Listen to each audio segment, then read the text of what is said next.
Hello everyone, my name is Mumtaz Naik and I am going to explain about the topic meetings and resolutions held in a company through this presentation. So I am going to cover up the topics meetings and types of meetings in a company, resolutions and types of resolutions in a company. Let's start with what is a meeting. Ordinarily, a meeting is where two or more people come together to discuss one or more topics. It might be a formal meeting or casual meeting, but here in a company we can define meeting as a lawful association or assembly of two or more people, the previous notice for transacting some business. This meeting should be announced well before. Such gatherings are called meetings. Characteristics of these meetings are two or more persons who are members of the company should be present at the meeting. This meeting should be held only to discuss about the lawful business. Next comes the types of meetings. Basically, company meetings are classified into four types. They are board meetings, meetings of the shareholders, meetings of debenture holders, and meetings of creditors. Here, meetings of shareholders are further classified into four types. They are statutory meetings, annual general meetings, extraordinary general meetings, and class meetings. Let's first discuss deeply about meetings of shareholders. So the first one is statutory meeting. Usually the statutory meeting is the first general meeting held in the company by the shareholders.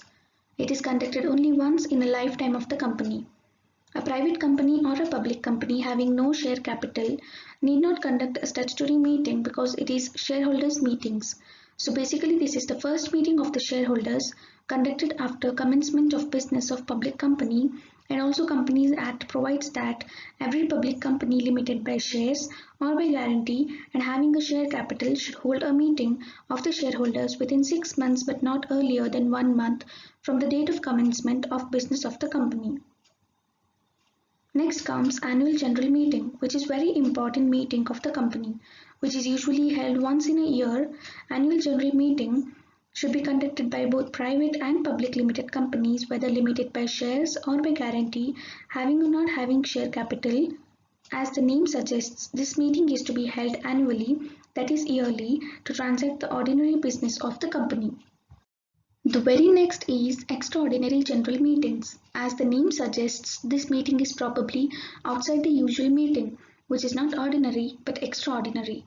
So as we saw, statutory and annual general meetings are called ordinary meetings of the company, and all other general meetings other than these two are called extraordinary general meetings. This meeting is to deal with extraordinary matters, which usually falls outside the business of annual general meeting. Extraordinary general meetings are generally called for transacting some urgent or special business. That is, whichever business transacted at these meetings are called special business. Class meetings comes the last in shareholders meetings.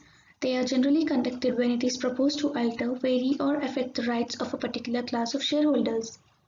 We can take an example here which says, for cancelling the arrears of dividends on cumulative preference shares, it is necessary to call for a meeting of such shareholders and pass resolutions as required by Companies Act.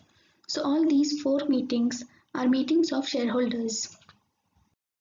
Next comes meetings of directors, which is called board meetings, which is most important as well as most frequently held meetings of the company. In this meeting, only the important matters relating to the company and its policies are discussed and decided. Since we know that the administration of the company lies in the hands of the board, so it should meet frequently for the proper conduct of business. Directors have got rights to frame rules and regulations regarding the holdings and conduct of board meetings. And also some directors frame rules concerning how, when and where they shall meet and how their meetings would be regulated. Basically, these rules are called as standing orders. Meetings of debenture holders comes next. Who conduct these meetings are only the debenture holders.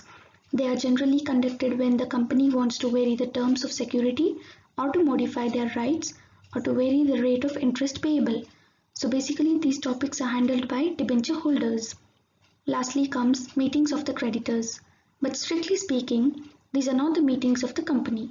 They are only held when the company proposes to make a scheme of arrangements with its creditors, because companies like individuals may sometimes find it necessary to compromise or make some arrangements with their creditors. In such situations, this meeting is held. Here we finish about the meeting and its types. Next comes the topic resolutions of a company. So what is a resolution? A resolution can be said as a legally binding decision in a company where the decision is taken by directors and shareholders. Here each and every one's decision will be taken as a vote and the majority vote is achieved in favor of decision. Then regarding that, a resolution is passed. Now there are three types of resolutions passed, namely ordinary resolution, special resolution and written resolution. In ordinary resolution, a resolution is passed at a general meeting by simple majority of votes, including chairman's vote if any. Here proxies are allowed and the notice of this particular meeting should be duly given, that is well before. Next is special resolution. This resolution is passed by 75% majority of only shareholders' votes at general meetings. This resolution is used for the extraordinary matters that cannot be passed in an ordinary resolution, just as we saw it in the extraordinary general meetings. Lastly comes written resolutions. It is basically used when a general meeting is not required to pass an ordinary resolution nor special resolution. Here shareholders must sign a written resolution to cast their votes and 75% majority votes are required by the shareholders to pass this resolution. So this was all about the resolutions and types of resolutions held in a company meeting. Here I complete my presentation. Thanks for watching.